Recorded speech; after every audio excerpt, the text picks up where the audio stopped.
Shalom. Excuse me. This week's portion is the final portion in the Torah cycle. It's not officially on the calendar because they don't do it on the Shabbat. They do it during the week, which makes no sense whatsoever, but this is the final portion. It's Vezot HaBerachah. It means, and this is the blessing. It's Deuteronomy 33:1 through 34:12. The Torah portion is Joshua 1:1 through 18, and the apostolic scripture portion is Jude 1:9. So next week begins the Torah cycle all over again, back to Bereshit. And this week we end it. So the introduction. After concluding his final blessing on Israel, Moses ascends Mount Nebo. Before dying, he gazes on the promised land as the Lord shows him the land he had promised to Abraham, Isaac, and Jacob. In it, he sees Israel and the way it will shape the history of all humanity. Then he dies by the hand of God at the age of 120 years, his eyes undimmed and his vigor unabated. A true man of God, whom God knew face to face. Deuteronomy 34:5 through 12. So Moses, the servant of the Lord, died there in the land of Moab, according to the word of the Lord. And he buried him in the valley in the land of Moab, opposite Beth Peor. But no man knows his burial place to this day. Although Moses was 120 years old when he died, his eye was not dim, nor his vigor abated. So the sons of Israel wept for Moses in the plains of Moab 30 days. Then the days of weeping and mourning for Moses came to an end. Now Joshua, the son of Nun, was filled with the spirit of wisdom, for Moses had laid his hands on him. And the sons of Israel listened to him, and did as the Lord had commanded Moses.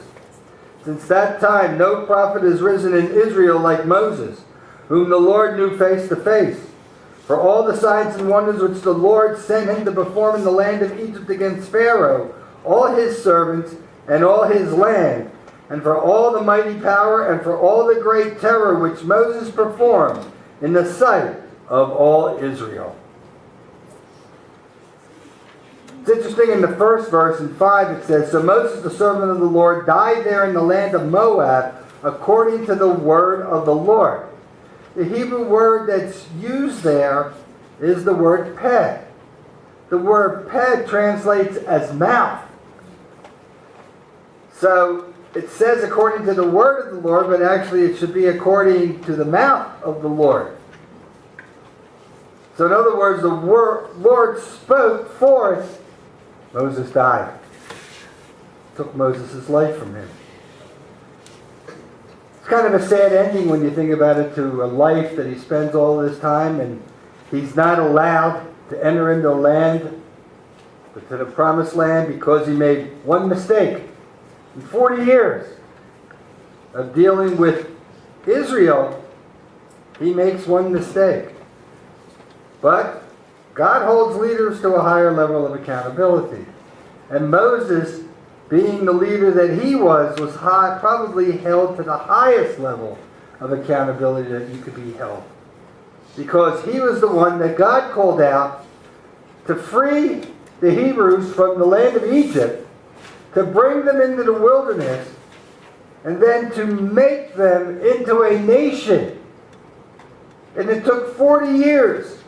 And the reason it took 40 years is because that was what the Lord decreed would happen, because of the 40 days that the 12 spies spent in the land,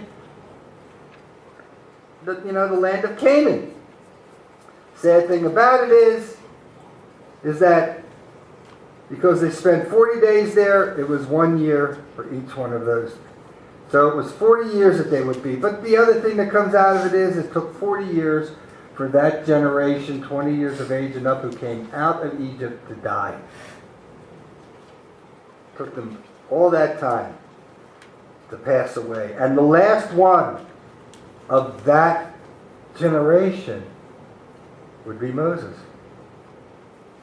Only 2 make it in out of that generation, and that is Joshua and Caleb. Joshua becomes the next leader of Egypt. It's funny because Moses is from the tribe of Levi. Joshua is from the tribe of Ephraim. And yet, later on, when the kingship comes into play, it's given into the tribe of Judah. Later on in the history of Israel, during the time of the Maccabees were priests. They were from the tribe of Levi, from the line of Aaron. They not only had the priesthood, they also became the kings. That was out of sync with what Torah commanded.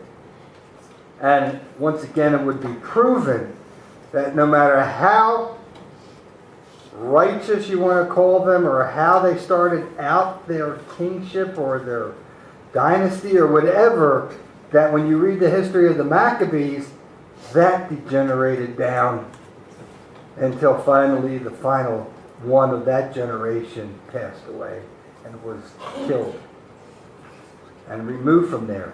It's the same history that we're going to see, we saw throughout Israel. Israel started out on a high note and Israel went down on a low note. Or maybe Israel started out on a low note, really. They came out of Egypt, went into the wilderness, and immediately went into sin. Their sin was continuous disobedience against God, but their first great sin was making a golden calf. Or I should say, persuading Aaron to make the golden calf. Aaron, the first high priest of Israel. Was that kind of setting a tone for future failure of that? Or was that a redemptive process for Aaron? Because he would have to be the one who would have to bear Israel in front of the Lord every Yom Kippur.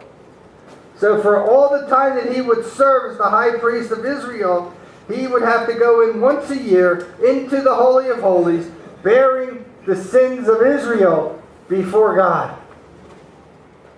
I think probably in some way, you might think that God has his own sense of humor in how he arranges things. But at the same time, God also had a purpose in mind for Aaron to have to do this, to show him what he had done that he had given in too easily to the people. He compounded his sin by lying to Moses. When he's asked about where did the golden calf come from, Aaron readily replies, it jumped out of the fire. Woo, it jumped out of the fire. Like he would believe that his brother would believe that? It was kind of interesting. God sends him down from the mountain. He says, you need to get back down to the camp because of what's going on there. And as he's coming down, I don't know how far he came down, but Joshua was waiting for him.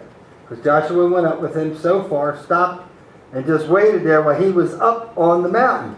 And when he came down, Joshua said to him, I don't know what's going on down there in the camp or whatever. Moses, I know what's going on. They go down to the camp, and of course, that's where they find him. And that begins the pattern of the fact of Israelites having to die for their sin. And it should be, but it's not a warning. People don't take it at the face value that it is because they don't see God killing people today. Not in that number over and over without connecting it. But maybe God is still rendering judgment on people today. We just are not paying attention to it because he's using natural phenomena that we would call natural phenomena in order to accomplish his purpose. You think about that and how things are going and what's happening. And the more and more that we start paying attention, we start seeing things happening, I believe that we're going to see the hand of God more and more and more in rendering. Not only, God is on the one hand is going to pull back his protection, but on the other hand, he's going to render his judgment. And then on the flip side of that, he's going to free Satan up even more to do what he's been doing. So it's going to be a picture of what's to come in the ultimate battle between God and man. And God and Satan. Because that final battle is going to take place between Messiah, the Son of God, and Satan, a fallen angel, and one who rebelled against God. And that is going to be a battle for the ages when you think about that. It's kind of interesting because God demonstrates that he has power over Satan and that he can control Satan when he sends the archangel Michael to bind Satan and throw him into the bottomless pit for 1,000 years. So he shows that he has that power over him. And that it's very easy for God to control Satan. And I'm sure Satan is not too pleased about that. But Satan, with his lying tongue, is going to continue to try to persuade God that mankind isn't worth all this effort that he's expending upon it. But God knows better because God created us. He used Messiah to create us, and he wouldn't have done that because he knew what we would do before we even did it. He knew how it was all going to turn out. He knew it was a necessity, everything that was going to happen. Because he knew it, he could see it all. He could see it all unfold before him. Wouldn't that be something to have that kind of foresight? But then again, maybe you don't really want to have that because you don't want to see what's going to happen at the end.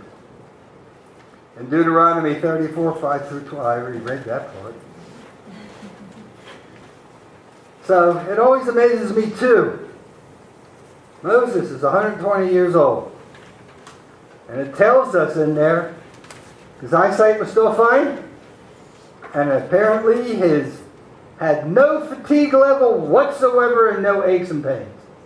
So the cure to old age could be found in Moses' relationship with God, telling us that if we spend enough time in the presence of God, we can have the same side effects that Moses got from it. Moses came down off the mountain and his face was glowing from being in the presence of God. The people saw it and they were afraid of him.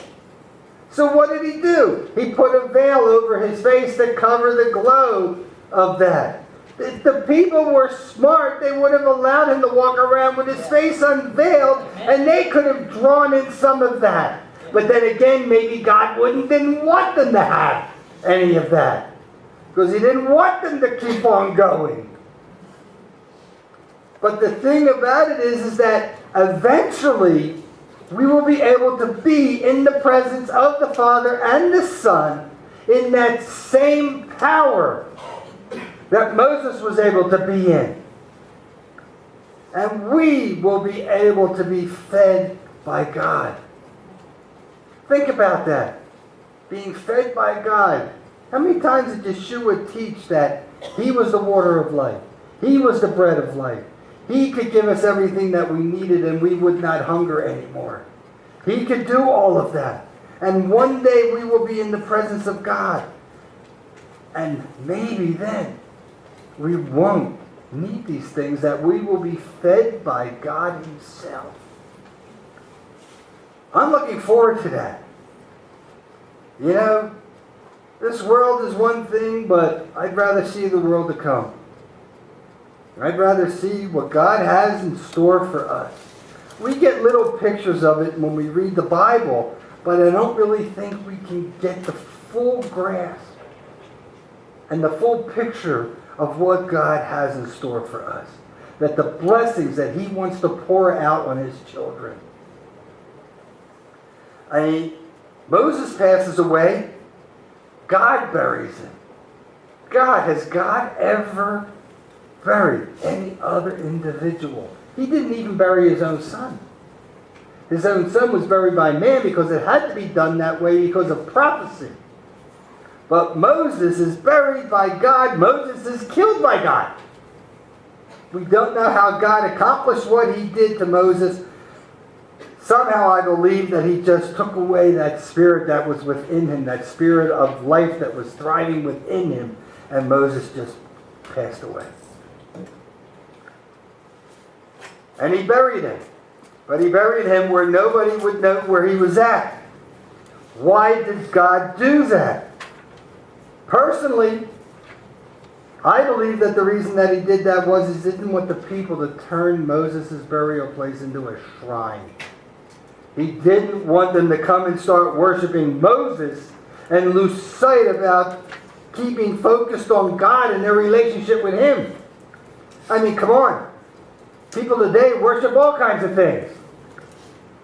I don't know if many people are familiar with the fact that within ultra-Orthodox Judaism, in their practice of Kabbalah, which is Jewish mysticism, they believe that they can commune with dead rabbis.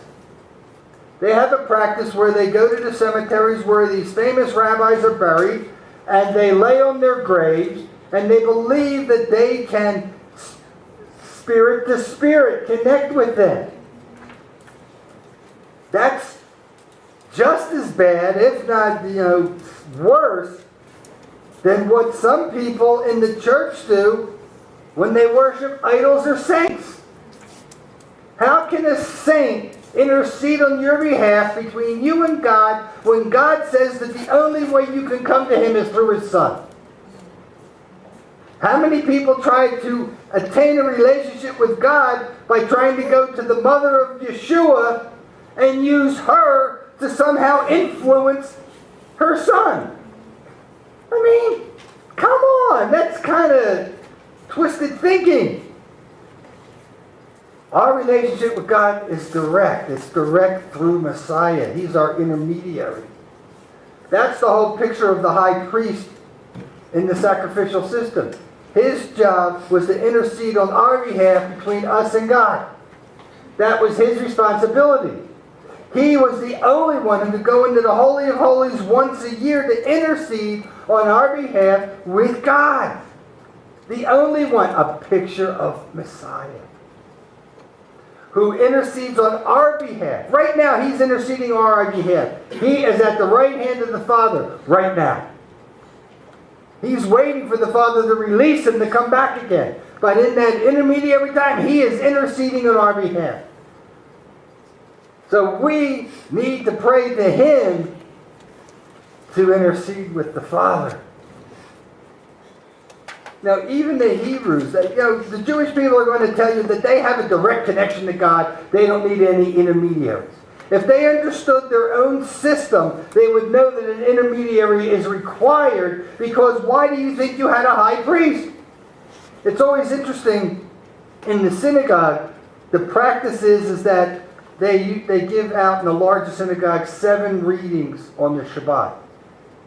And the first reading is to go to a Levite from the line of Aaron, a priest. Then the next one would go to a Levite who served the priesthood. And then after that, it was the regular people. That's the way the system was set up. But then you hear them tell you that the reason that they don't need Messiah, they don't need Yeshua, is because they can go directly to God. They show a lack of understanding of their own history and the way that God set up the system.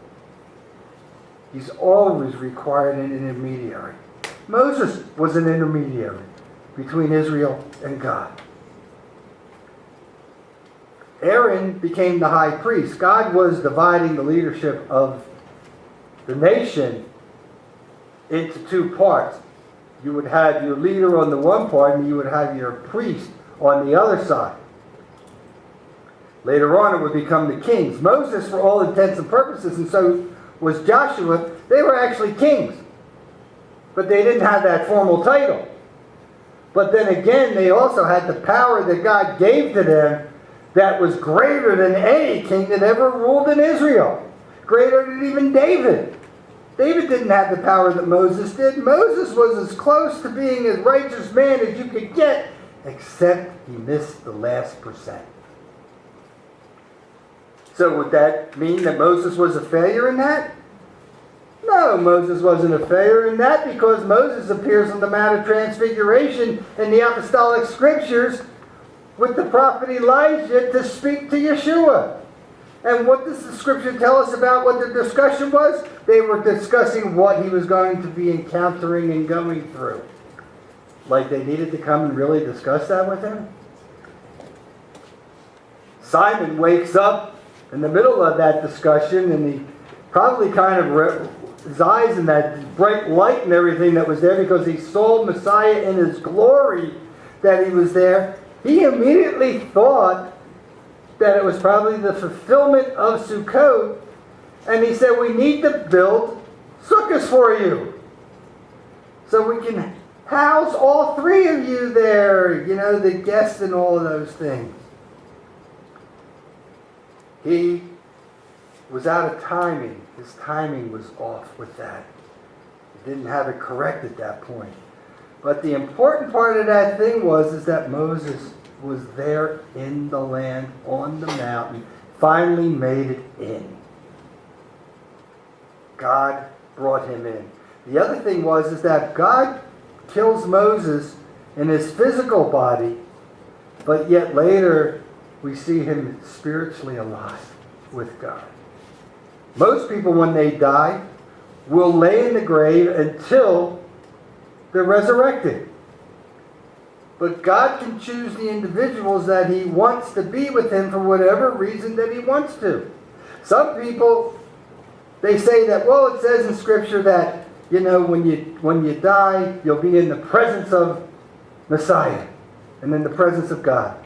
It's not a guarantee when you die. Death in Scripture is equated with being asleep.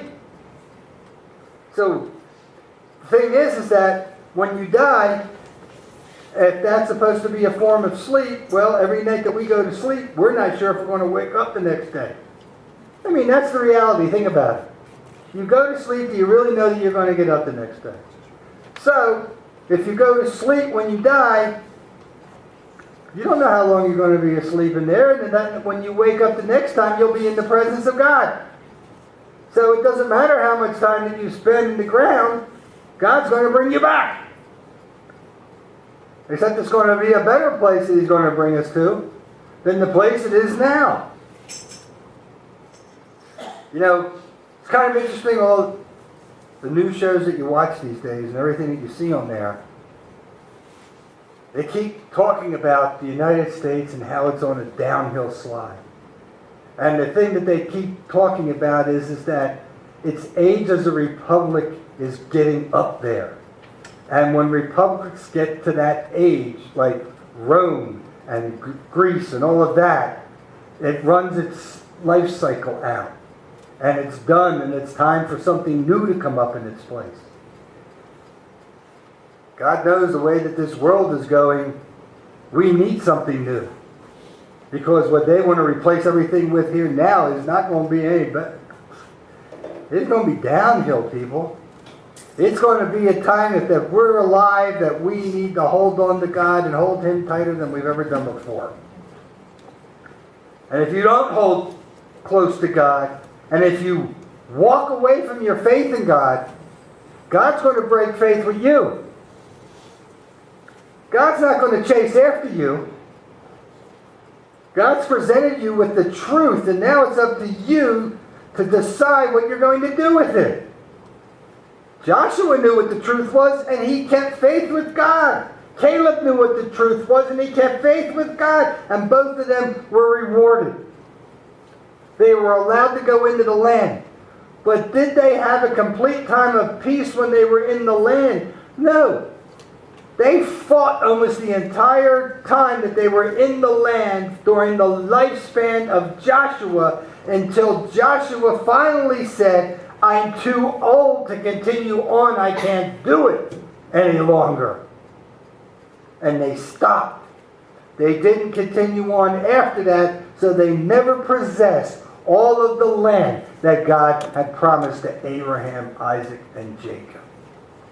God had told Abraham, wherever your foot goes, wherever your foot steps, that is yours.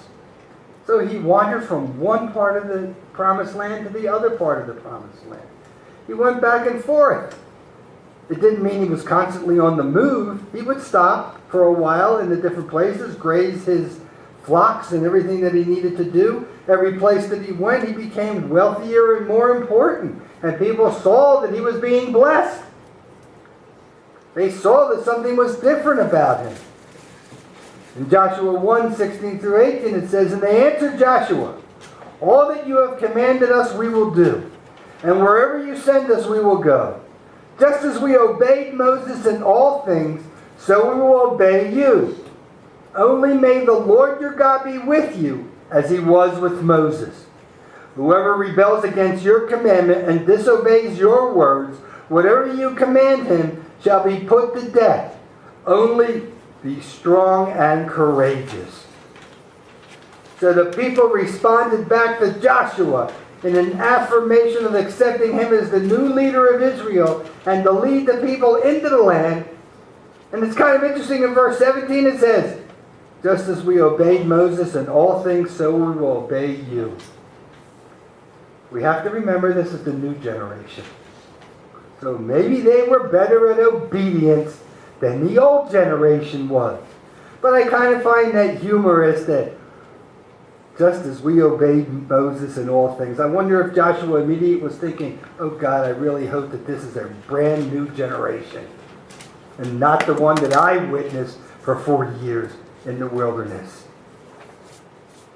And you notice that they say, "Whoever rebels against your commandment and disobeys your words, whatever you command him, shall be put to death." And then they tell him, "Only be strong and courageous." They tell him in the beginning, "Only may the Lord your God be with you as he was with Moses."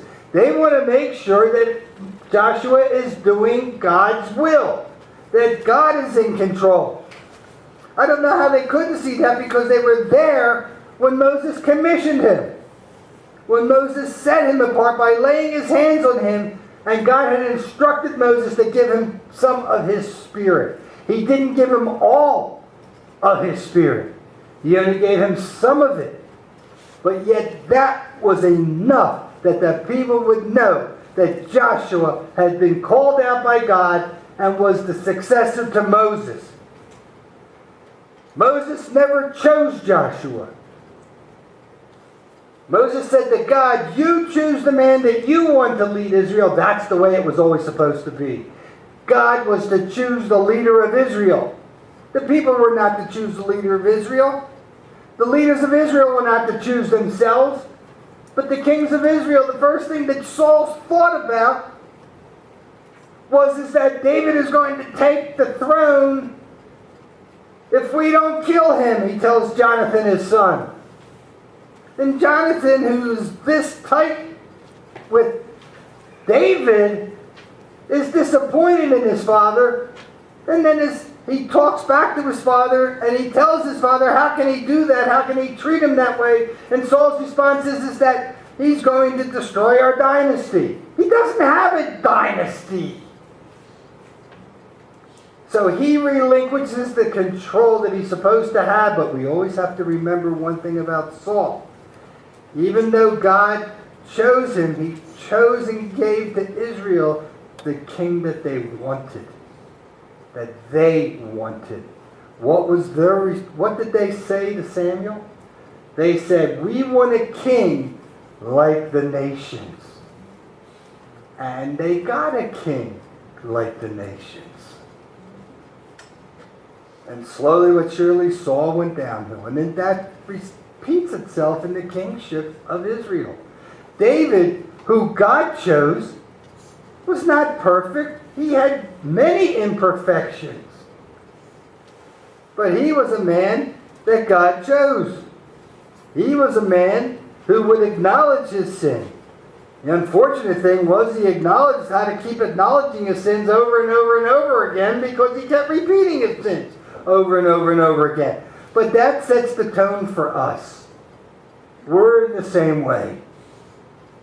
And the only way out of that is through Messiah. In Joshua 5:13 through 15, one day when Yehoshua was there by Jericho, he raised his eyes and looked, and in front of him stood a man with his drawn sword in his hand. Yehoshua went over him and asked him, "Are you on our side or on the side of our enemy?" "No," he replied, "but I am the commander of Adonai's army. I have come just now." Yehoshua fell down with his face to the ground and worshipped him, then asked, "What does my Lord have to say to his servant?" The commander of Adonai's army answered Yehoshua, "Take your sandals off your feet, because the place where you are standing is holy." And Yehoshua did so. Who's the commander of the Lord's army? Yehoshua. Actually, Yeshua's name in Hebrew was Yehoshua. He would have been Joshua in the English. Yeshua, even though they brought it into the Hebrew language, is actually from the Aramaic. So the interesting thing about it here is that he sees a man standing there with a sword drawn in his hand, and it's kind of interesting. He goes over to him and asks him, "Are you on our side or on the side of our enemies?" That's one guy with chutzpah. He definitely wasn't afraid, you know? And the reply he gets, "No, but I am the commander of the Lord's army." So what does Joshua do? He fell down on his face to the ground and he worshipped him. So was this an angel of the Lord that was standing there? No, this was the Messiah that was standing there. So here you have a pre-incarnate revelation of Messiah to Joshua. And what is the commander of the Lord's army response to Joshua? He says, "Take your sandals off your feet, because the place where you are standing is holy." What does that give us a picture of? Right back to Moses and the burning bush. Because what was Moses taught? Take the sandals off of your feet, because the ground that you're standing on is holy ground. That's Exodus 3:5. The connection. Joshua to Moses. Moses into that first encounter with God. And Joshua, his encounter with God. It was an affirmation for Joshua of what he had been called to do, and that the Lord was going to come and he would fight for him as long as they would stand up and fight for themselves. And Israel would do that for as long as Joshua could lead them. In Joshua 4:14, on that day the Lord exalted Joshua in the sight of all Israel, and they stood in awe of him, just as they had stood in awe of Moses all the days of his life. Joshua led them and helped them in their first conquest in the land was to take down the city of Jericho. And you would think that the way that they did it, that the people behind the walls were probably laughing. You know, marching around the city, blowing shofars or trumpets or whatever they were blowing. It didn't matter. They might have even blown both. But they're doing all of this, and they're marching around, and then they take a break and go away for that. And they do it for X number of days, and then on the final day they go around and they just blast it out. And what happens? The walls come tumbling down. Yes, I know there's an old song to that. Yep, I've heard it. That's there. Don't start singing it. The walls came tumbling down, and the army went in and they took they took Jericho. And they spared Rahab and anyone who was in her house. Why? Because she had protected the 2 spies that they sent into the land. I remember her story is a great story that's in there, because her response to them is that we know that your God is with you, because we know what your God did to Egypt. This is 40 years later. What happened to Egypt is still fresh in the mind of people. And can you imagine the people there in the city of Jericho Just opposite on the other side of the Jordan, here is the army of Israel. Here is the nation of Israel, all prepared to come over into the land. And who's the first place in their way? Their intention was not to go around the city. Their intention was to go over the city. God's intention was to bring it down, to set an example, to build up Israel and build up their faith, but also to show the nations living in the land of Canaan that their time was due. And Jude 1:9 says, "And when the archangel Michael, contending with the devil, was disputing about the body of Moses, he did not presume to pronounce a blasphemous judgment, but said, 'The Lord rebuke you.'" Isn't that an interesting response? How many times have I heard people praying over the years? They go into these long, drawn-out prayers against Satan and going to do this and God do that and God blah, blah, blah, blah, blah, blah. And here's an archangel. Michael, he's disputing with the devil, with Satan, over the body of Moses. But he doesn't come against him by cursing him, by spouting out all of this self-righteous stuff and everything like that. He simply says, "The Lord rebuke you." The Lord rebuke you. That's the only thing we need. All you need is God. All you need is faith in Messiah. All you need to do is abide in His covenant. You've got everything that you need. You don't need anything else. You've got the power of God behind you. You've got the power of God that's willing to help you to do what you need to do. You have the power of God to help see you through the trials that God Himself is going to launch against you to test you. But God will see you through that if you hold fast to your faith in Him. That's the whole story about Israel. That's the whole story here that we're seeing. God was with Israel as long as Israel would stand up and fight for themselves. Are you willing to fight for yourself? I can't imagine Moses' relationship with God. He spent 40 years learning directly from God Himself.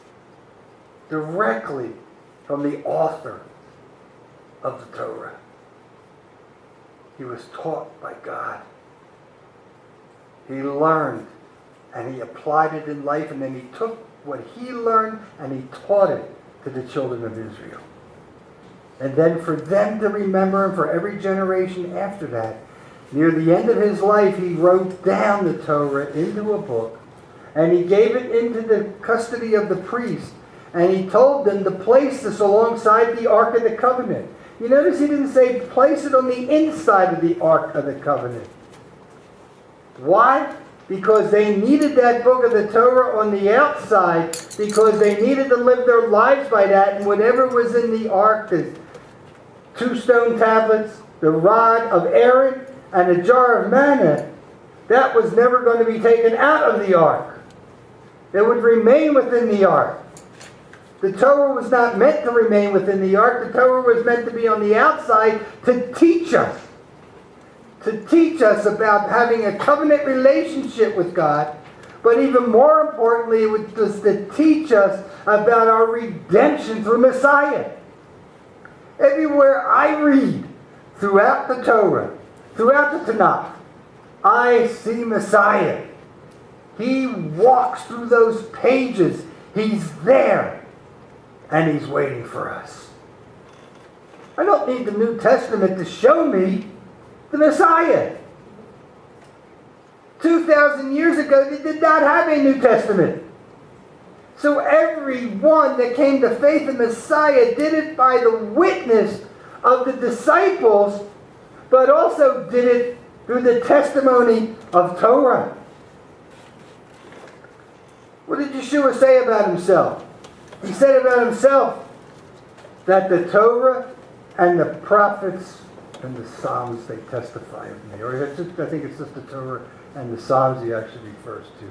But it's all in there. They all testify of Messiah. But 2,000 years ago, they didn't need another Bible. It wasn't necessary.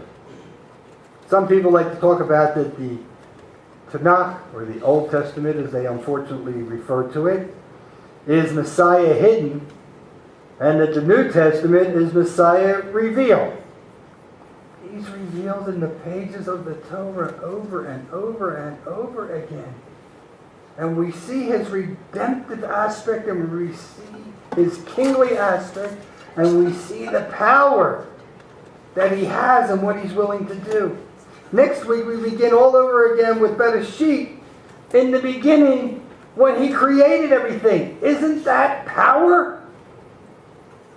He created out of nothing. He thought it and it came into being. We would like to think that we can do that, but we can't. We are not gods, no matter what anybody might tell you. We are not even little gods. We are not even tiny gods. We are people, human beings created by God with a life expectancy of whatever he deems when he wants us to die. But he also gives us a promise that if we abide by faith in him, we will have life everlasting. And I'm going to close with this. Torah Man says, there has never been a statue erected to the memory of someone who left well enough alone.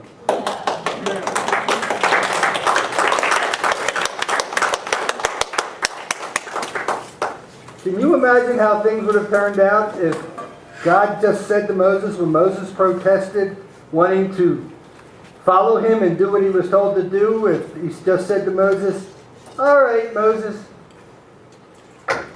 I don't want to hear any more complaining and arguing from you. Go get out of here. Would that have been the end of the story? Would God have gone out and found somebody else, or does the Bible stop there? No, it doesn't. God wouldn't take no for an answer. He had called Moses out, and Moses would go and do what God wanted him.